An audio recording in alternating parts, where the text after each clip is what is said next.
Hello friends, ಇವತ್ತು ನಮ್ಮ kitchen ಚಾನಲಲ್ಲಿ ಮೊಸರು ಕೋಡುಬಳೆ ಯಾವ ರೀತಿ ಮಾಡ್ಬೋದು ಅಂತ ನೋಡೋಣ.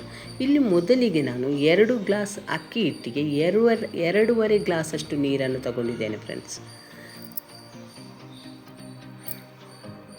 ಈಗ ಇದಕ್ಕೆ ನೋಡಿಕೊಂಡು ಒಂದು ಸ್ವಲ್ಪ ರುಚಿಗೆ ಬೇಕಾದಷ್ಟೇ ಉಪ್ಪನ್ನು ಸೇರಿಸ್ಕೋರಿ ಫ್ರೆಂಡ್ಸ್.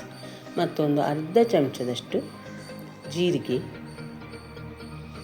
ಒಂದೂವರೆ ಚಮಚದಷ್ಟು ಹಸಿಮೆಣಸಿನ್ಕಾಯಿ ಪೇಸ್ಟ್, ಮತ್ತೊಂದು ಅರ್ಧ ಕಪ್ಪಷ್ಟು ಮೊಸರು,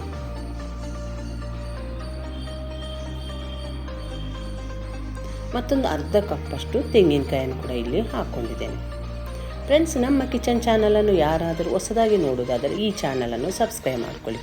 ಬೆಲ್ಲೈಕನ್ ಆಲ್ ಸೆಟ್ ಮಾಡಿದರೆ ನಾನು ಮಾಡುವುದು ನಿಮಗೆ ನೋಟಿಫಿಕೇಷನಲ್ಲಿ ಬಂದುಬಿಡುತ್ತೆ ಫ್ರೆಂಡ್ಸ್.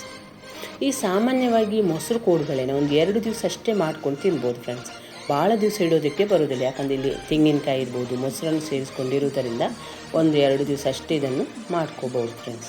ಈಗ ಇದಕ್ಕೆ 1 ಚಮಚ ಎಣ್ಣೆಯನ್ನು ಹಾಕಿ ನೀರನ್ನು ಚೆನ್ನಾಗಿ ಬಿಸಿಯಾಗಲು ಬಿಡಬೇಕು ಫ್ರೆಂಡ್ಸ್. ಇದನ್ನು ಸಾಮಾನ್ಯವಾಗಿ ಯಾರಾದರೂ ಗೆಸ್ಟ್ ಬಂದಾಗ ಅಥವಾ ಈಗ ಜಿಟಿ ಮಳೆ ಚಾಲು ಆಗಿದೆಯಲ್ಲ ಫ್ರೆಂಡ್ಸ್, ಸಂಜೆ ಮುಂದೆ ಟೀ ಟೈಮ್ಗೂ ತುಂಬ ರುಚಿಯಾಗಿರುತ್ತೆ ಫ್ರೆಂಡ್ಸ್. ನೀವು ಒಂದು ಸಲ ಟ್ರೈ ಮಾಡಿ ಯಾವ ರೀತಿ ಬಂತು ಅಂತ ನನಗೆ ಕಾಮೆಂಟ್ ಸೆಕ್ಷನಲ್ಲಿ ತಿಳಿಸಿ ಫ್ರೆಂಡ್ಸ್. ಈಗ ಇದಕ್ಕೆ ಬೇಕಾಗಿರೋ ಅಕ್ಕಿ ಹಿಟ್ಟನ್ನು ನಾನು ಮನೆಯಲ್ಲಿ ಅಕ್ಕಿಯನ್ನು ಚೆನ್ನಾಗಿ ತೊಳೆದು ಅದನ್ನು ಹಾಕ್ಸ್ಕೊಂಡು ಬಂದಿರೋ ಅಕ್ಕಿ ಹಿಟ್ಟನ್ನೇ ಹಾಕ್ಕೊತಿದ್ದೇನೆ. ಈಗ 2 ಕಪ್ಪಷ್ಟು ಅಕ್ಕಿ ಹಿಟ್ಟನ್ನು ಹಾಕ್ಕೊತೇನೆ. 2.5 ಗ್ಲಾಸ್ ನೀರಿಗೆ 2 ಗ್ಲಾಸಷ್ಟು ಅಕ್ಕಿ ಹಿಟ್ಟನ್ನು ಹಾಕ್ಕೊಂಡು ಅದನ್ನು ಒಂದು ಸಲ ಚೆನ್ನಾಗಿ ಕುದಿಯೋದಕ್ಕೆ ಬಿಡಬೇಕು ಫ್ರೆಂಡ್ಸ್. ಆವಾಗಲೇ ಅದಕ್ಕೆ ಸೌಟ್ ಹಾಕಿ ತಿರುಗಿಸ್ಕೋಬಾರ್ದು. 1/4 ಭಾಗ ಅಕ್ಕಿ ಹಿಟ್ಟು ಮುಳುಗುವವರೆಗೆ ಇದನ್ನು ಹಾಗೆಯೇ ಬಿಟ್ಟುಬಿಡೋಣ. ಇದೊಂದು ಅಕ್ಕಿ ಹಿಟ್ಟು ಮತ್ತು ನೀರನ್ನೊಂದು ಕರೆಕ್ಟ್ ರೆಡಿ ಮಾಡಿಕೊಂಡ್ರೆ ಫ್ರೆಂಡ್ಸ್, ಯಾರು ಬೇಕಂದರೂ ಮೊಸರು ಕೋಡುಬಳೆಯನ್ನು ಈಸಿಯಾಗಿ ಮಾಡ್ಕೋಬೋದು ಫ್ರೆಂಡ್ಸ್. ಯಾರಾದರೂ ಗೆಸ್ಟ್ ಬಂದಾಗ ಮೊಸರು ಮತ್ತು ಅಕ್ಕಿ ಹಿಟ್ಟಿದ್ದರೆ ಈ ಮೊಸರು ಕೋಡುಬಳೆಯನ್ನು ಈಸಿಯಾಗಿ ಮಾಡ್ಕೋಬೋದು. ಈಗ ಅಕ್ಕಿ ಹಿಟ್ಟು 1/4 ಭಾಗ ಮುಳುಗಿದೆ ಫ್ರೆಂಡ್ಸ್, ನೀವು ವಿಡಿಯೋದಲ್ಲಿ ನೋಡ್ತಿರ್ಬೋದು.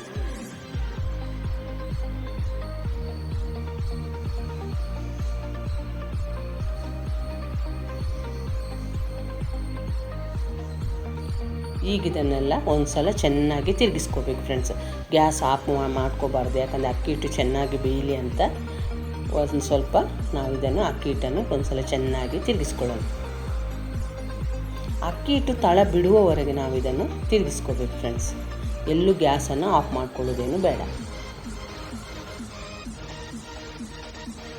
ನಿಮ್ಮ ಕೈ ಬಿಗಿಯಾಗುವವರೆಗೆ ಅಕ್ಕಿ ಹಿಟ್ಟನ್ನು ತಿರುಗಿಸ್ಕೋಬೇಕು ಫ್ರೆಂಡ್ಸ್. ಇದನ್ನೇನು ಭಾಳ ಹೊತ್ತು ನಾದುವುದೇನು ಬೇಡ ಫ್ರೆಂಡ್ಸ್, ಯಾಕಂದರೆ ಅಕ್ಕಿ ಹಿಟ್ಟನ್ನು ನಾವು ಚೆನ್ನಾಗಿ ಬೇಯಿಸಿರುವುದರಿಂದ ಭಾಳ ಹೊತ್ತು ನಾದುವುದು ಏನು ಇದಕ್ಕೆ ಅವಶ್ಯಕತೆ ಇಲ್ಲ ಫ್ರೆಂಡ್ಸ್. ಈಗ ನೀವು ನೋಡ್ತಿರ್ಬೋದು ಅಕ್ಕಿ ಹಿಟ್ಟು ಒಂದು ಸ್ವಲ್ಪ ಸಾಫ್ಟಾಗಿ ಇದೆ.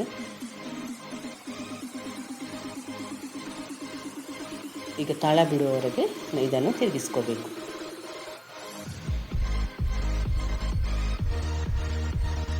ಈಗ ತಳ ಬಿಡೋದಕ್ಕೆ ಶುರು ಆದಮೇಲೆ ಗ್ಯಾಸನ್ನು ಬೇಕಂದರೆ ಆಫ್ ಮಾಡ್ಕೊಳ್ಳೋಣ.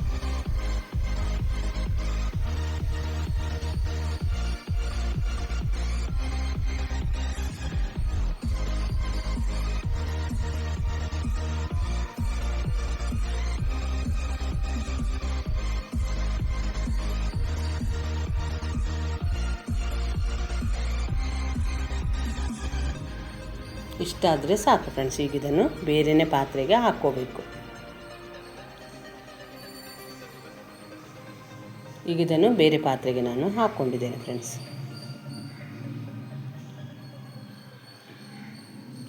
ಈಗ ಒಂದು ಸ್ವಲ್ಪ ತಣ್ಣಗಾದಮೇಲೆ ಸಣ್ಣ ಉಂಡೆಗಳನ್ನಾಗಿ ಮಾಡಿ ಈ ಚಪಾತಿ ಲಟ್ಟಿಸೋ ಮನೆಗೆ ಒಂದು ಸ್ವಲ್ಪ ಎಣ್ಣೆಯನ್ನು ಹಾಕ್ಕೊಳ್ತಿದ್ದೇನೆ.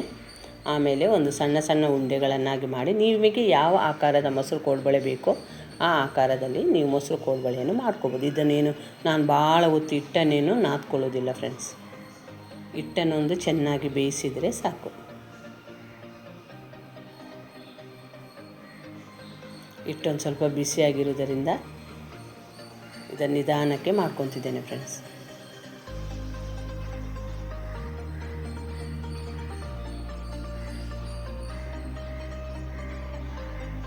ಈ ಆಕಾರದಲ್ಲೂ ಮಾಡ್ಕೋಬೋದು. ಸ್ವಲ್ಪ ದೊಡ್ಡದಾಗಿನ ಬೇಕಂದ್ರೆ ಮಾಡ್ಕೋಬೋದು ಫ್ರೆಂಡ್ಸ್. ಇಬ್ಬಿಬ್ಬರು ಇದ್ದರೆ ಅಂತೂ ಈಸಿಯಾಗಿ ಬೇಗನೆ ಮಾಡ್ಕೋಬೋದು.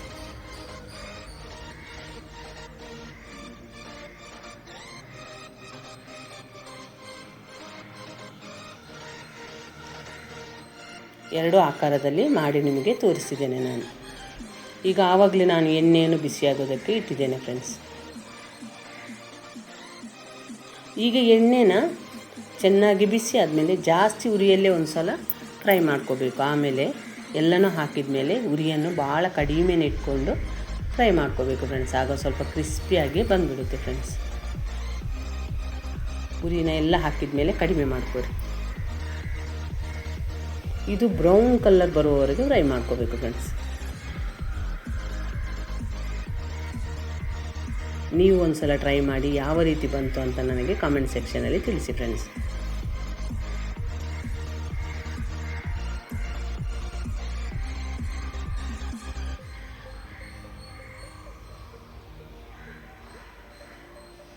ಇದೇನು ಭಾಳ ಎಣ್ಣೆಯನ್ನು ಹೀರ್ಕೊಳ್ಳೋದಿಲ್ಲ, ಯಾಕಂದ್ರೆ ನಾವು ಮೊಸರು ತೆಂಗಿನಕಾಯಿ ಹಾಕಿರೋದರಿಂದ ಭಾಳ ಎಣ್ಣೆಯನ್ನೇನು ಹೀರ್ಕೊಳ್ಳೋದಿಲ್ಲ ಫ್ರೆಂಡ್ಸ್.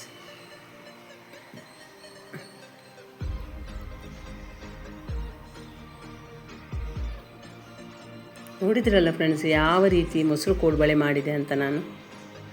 ಈ ವಿಡಿಯೋ ಇಷ್ಟ ಆದರೆ ಲೈಕ್ ಮಾಡಿ, ಶೇರ್ ಮಾಡಿ, ಆದಷ್ಟು ನಮ್ಮ ಚಾನಲನ್ನು ಸಪೋರ್ಟ್ ಮಾಡಿ ಫ್ರೆಂಡ್ಸ್.